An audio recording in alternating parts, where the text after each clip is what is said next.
Bonjour à tous, bonjour et bonsoir à tous. Et oui, nous sommes ce 30 avril 2021.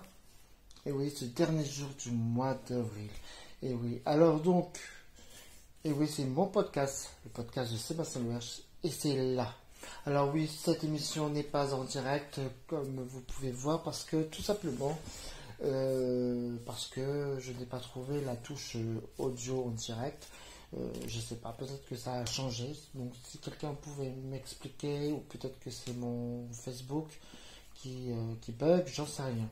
Je n'ai pas trouvé. J'ai fait vidéo direct et je n'ai pas trouvé l'audio. Donc c'est pour ça je suis obligé de l'enregistrer si je veux continuer à faire cela. Et je le fais pour la gloire de Dieu. Comme quoi, on peut trouver des attaques, tout pour nous arrêter dans notre cheminement. Alors oui, et c'est le but d'avancer. Avancer toujours, toujours et toujours plus loin. Alléluia. Donc on va prier bien sûr, et on va lire un chapitre de la Bible aussi. Mais tout d'abord, on doit prier parce que cela est nécessaire. Alors oui, nous allons prier pour les autorités politiques, nous allons prier pour des autorités spirituelles, pour tout ce qui se passe à travers le monde, pour ce monde aussi, qui a besoin vraiment de Dieu. Surtout ça. Alors nous allons prier, et dès maintenant. Seigneur Jésus, merci Seigneur pour toutes les choses que tu nous as mis, Seigneur, pour toutes les personnes politiques, Seigneur, que tu puisses les diriger, Seigneur, au nom puissant de Jésus-Christ. Oh Seigneur Jésus, que toute autorité politique, Seigneur, oh oui, tu vois les choses qui se passent, Seigneur, que tu puisses diriger, Seigneur. Diriger, Seigneur. Merci, Seigneur, mon Dieu, parce que c'est toi seul. Toi seul à cette volonté. Toi seul fais selon ce que ton cœur désire, mais aussi que tu fais selon ta volonté, Seigneur. Oui, Seigneur, que tu mets ta main sur chaque personne, sur Emmanuel Macron, le président de la République, sur le Premier ministre, sur tous les ministres, Seigneur. Oh, Seigneur, oui, Seigneur, tu diriges toutes ces personnes, parce que tu vois, parce que dans un an, c'est les élections présidentielles. Alors oui, Seigneur, que tu mets ta main, que tu sois au contrôle de toutes choses, Seigneur. Alléluia. Merci, Seigneur Jésus. Je te prie aussi pour toute autorité spirituelle, Seigneur. Oh, alléluia, Seigneur. Que chaque personne, Seigneur, oh, qui soit gouvernée, Seigneur, par toi, Seigneur, que tu puisses vraiment les diriger, que ce soit les pasteurs, les évangélistes, les leaders, les enseignants, les conducteurs de louanges, conducteurs de brebis aussi, Seigneur Jésus, que tu puisses vraiment les diriger. C'est pas selon les titres, c'est selon ce qu'ils font, Seigneur. Et en premier lieu, pour toi, Seigneur. Que tu puisses diriger toutes ces choses, Seigneur. Merci, Seigneur, mon Dieu, de diriger toutes choses, Seigneur. Alléluia, parce que je t'acclame, Seigneur, en nom puissant de Jésus-Christ. Merci, Seigneur, mon Dieu, de diriger toutes choses, Seigneur. Je te prie, Seigneur, pour la crise sanitaire actuelle, Seigneur. Ouais, tu vois dans ce confinement, il y a aussi le déconfinement, la phase finale d'après ce que le gouvernement annonce, Seigneur. Oui, Seigneur, qu'on puisse vraiment finir avec cette histoire de Covid, Seigneur Jésus. Alors, que tu diriges toutes choses, Seigneur. Merci, Seigneur, mon Dieu, de diriger toutes ces choses, Seigneur. Que ton nom soit glorifié, Seigneur. Merci, Seigneur, au nom puissant de Jésus-Christ. Alléluia. Mets ta main sur ces choses. Je te prie pour chaque maladie, chaque malade, Seigneur. Oh, Seigneur, qui puisse être visité par toi, au nom puissant de Jésus-Christ. Oh, Seigneur Jésus. Merci, Seigneur, que tu chasses toute maladie, parce que les maladies ne viennent pas de toi, Seigneur. Oh, Seigneur Jésus.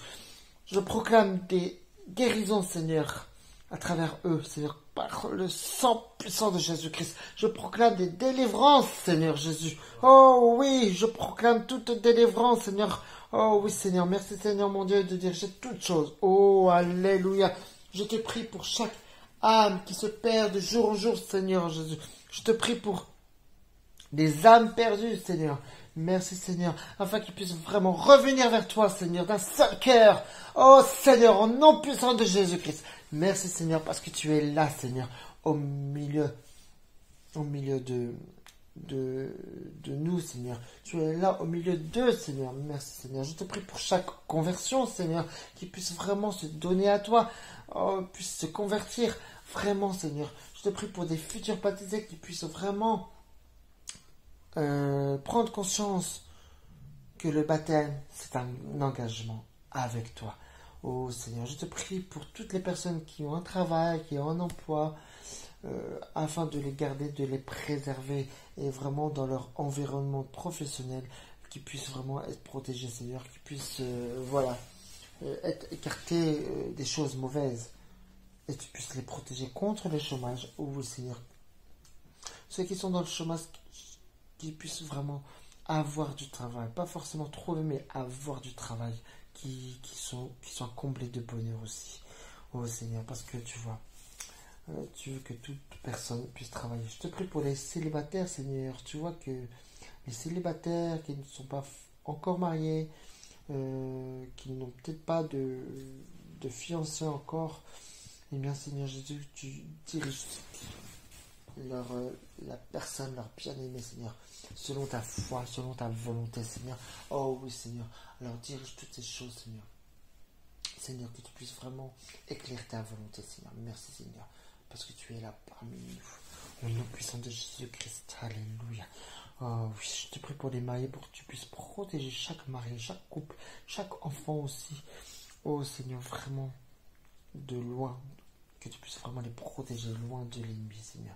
Je te prie pour les voisins, mes voisins, les voisins des uns des autres, chaque voisin, afin qu'il y ait la paix, l'harmonie, qu'il n'y a aucun problème. Je te prie dans le nom puissant de Jésus-Christ. Alléluia. Merci Seigneur Jésus. Que tout se passe dans l'harmonie. Merci Seigneur. Oh, alléluia. Parce que tu es là, Seigneur, au milieu de nous. Amen, alléluia. Merci Seigneur Jésus-Christ. Amen. Amen. Et oui, c'est des prières efficaces. Pas forcément des prières longues, mais des prières courtes et efficaces. On va dans le sujet, dans le vif du sujet. Alors, je vais lire, on va continuer, Jean 11. Et oui, c'est Jésus qui ressuscite Lazare. Il y avait un homme malade, c'était Lazare, de Béthanie, le village de Marie et de sa sœur Marthe. Marie était celle qui versa du parfum sur les pieds du Seigneur et qui les essuya avec ses cheveux. C'était son frère Lazare qui était malade. Les sœurs envoyèrent dire à Jésus, « Seigneur, celui que tu aimes est malade. » À cette nouvelle, Jésus dit, « Cette maladie n'aboutira pas à la mort, mais elle servira à la gloire de Dieu, afin qu'à travers elle, la gloire du Fils de Dieu soit révélée. » Or Jésus aimait Marthe, sa sœur et Lazare. Quand il lui apprit que Lazare était malade, il resta encore 2 jours à l'endroit où il était. Puis il dit aux disciples, « Retournons en Judée. » Les disciples lui dirent, « Maître, tout récemment les Juifs cherchaient à te lapider, et tu retournes là-bas. » Jésus répondit, « N'y a-t-il pas 12 heures de jour si quelqu'un marche pendant le jour et ne trébuche pas, parce qu'il voit la lumière de ce monde. Mais si quelqu'un marche pendant la nuit, il trébuche, parce que la lumière n'est pas en lui. » Après ces paroles, il leur dit, « Notre ami Lazare s'est endormi, mais je vais aller le réveiller. » Les disciples lui dirent, « Seigneur, s'il s'est endormi, il sera guéri. » En fait, Jésus avait parlé de la mort de Lazare, mais ils crurent qu'il parlait de l'assoupissement du sommeil. Jésus leur dit alors ouvertement, « Lazare est mort, et à cause de vous, afin que vous croyiez, je me réjouis de ce que je n'étais pas là. Mais allons vers lui. » Là-dessus, Thomas, appelé Didyme, dit aux autres disciples, « Allons-y, nous aussi, afin de mourir avec lui. » À son arrivée, Jésus trouva que Lazare était depuis 4 jours déjà dans le tombeau. Béthanie était près de Jérusalem, à moins de 3 kilomètres, et beaucoup de Juifs étaient venus chez Marthe et Marie pour les consoler de la mort de leur frère. Lorsque Marthe apprit que Jésus arrivait, elle alla à sa rencontre, tandis que Marie restait assise à la maison. Marthe dit à Jésus: Seigneur, si tu avais été ici, mon frère ne serait pas mort. Cependant, même maintenant, je sais que tout ce que tu demanderas à Dieu, Dieu te l'accordera. Jésus lui dit: Ton frère ressuscitera. Je sais, lui répondit Marthe, qu'il ressuscitera alors de la résurrection, le dernier jour. Jésus lui dit: C'est moi qui suis la résurrection et la vie. Celui qui croit en moi vivra, même s'il meurt, et toute personne qui vit et croit en moi ne mourra jamais. Crois-tu cela? Elle lui dit: Oui, Seigneur, je crois que tu es le Messie, le Fils de Dieu qui devait venir dans le monde. Après avoir dit cela, elle alla appeler secrètement sa sœur Marie, en lui disant: Le Maître est ici et te demande à ces mots. Marie se leva sans attendre et alla vers lui. Jésus n'était pas encore entré dans le village,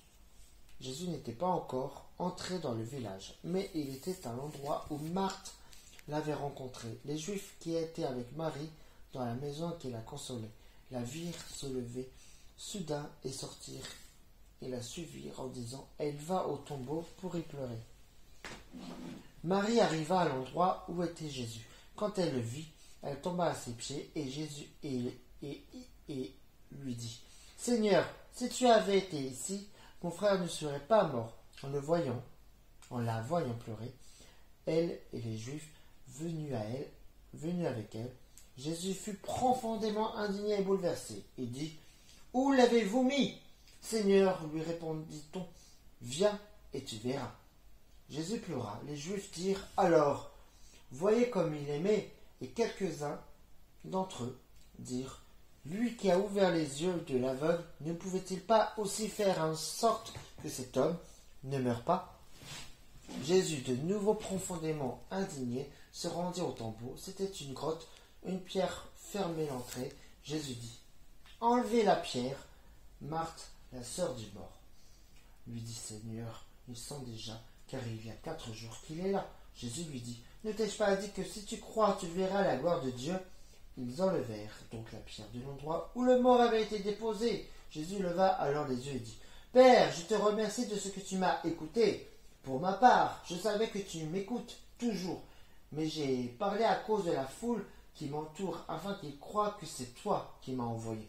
Après avoir dit cela, elle cria d'une voix forte: Lazare, sors! Et le mort sortit, les pieds et les mains attachés par les bandelettes, et le visage enveloppé d'un linge. Jésus leur dit: Détachez-le et laissez-le s'en aller. Beaucoup de Juifs qui étaient venus auprès de Marie et qui virent ce que Jésus avait fait crurent en lui. Mais quelques-uns d'entre eux allèrent trouver les pharisiens et leur racontèrent ce que Jésus avait fait. Alors les chefs des prêtres et les pharisiens rassemblèrent le Sanhédrin et dirent: Qu'allons-nous faire? En effet, cet homme fait beaucoup de signes miraculeux. Si nous le laissons faire, tous croiront en lui, et les Romains viendront détruire et notre ville et notre nation. L'un d'eux, Caïphe, qui était grand prêtre cette année-là, leur dit: Vous n'y comprenez rien. Vous ne réfléchissez pas qu'il est dans notre intérêt qu'un seul homme meure pour le peuple et que la nation tout entière ne disparaisse pas. Or, il ne dit pas cela de lui-même. Mais comme il était grand prêtre cette année-là, il prophétisa que Jésus devait mourir pour la nation. Et ce n'était pas pour la nation seulement. C'était aussi afin de réunir en un seul corps les enfants de Dieu dispersés. Dès ce jour, il tint un concert pour le faire mourir. C'est pourquoi Jésus ne se montra plus ouvertement parmi les Juifs, mais il se retira dans la région voisine du désert, dans une ville appelée Éphraïm, où il resta avec ses disciples. La Pâque des Juifs était proche et beaucoup de gens montèrent de la campagne à Jérusalem avant la Pâque pour se purifier. Ils cherchaient Jésus et se disaient les uns aux autres dans le temple: Qu'en pensez-vous? Ne viendrait-il pas à la fête? Or les chefs des prêtres et les pharisiens avaient donné l'ordre que si quelqu'un savait où était Jésus, il le dénonce, afin qu'on l'arrête. Amen. On dit Amen parce que c'est la parole de Dieu. Alléluia. Alors oui, prenons exemple sur ce que Jésus a montré sur cette terre. Alors oui, Alléluia. Donc, je vais terminer. Je vais prier pour terminer. Et puis voilà.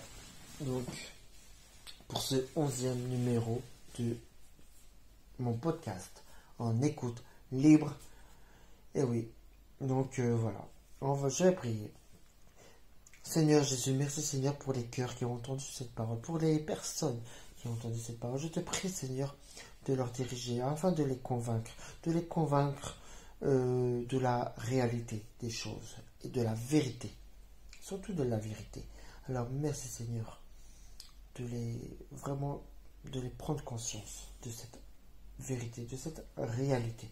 Merci Seigneur mon Dieu de garder chaque personne, afin que tu puisses vraiment les conduire vers toi.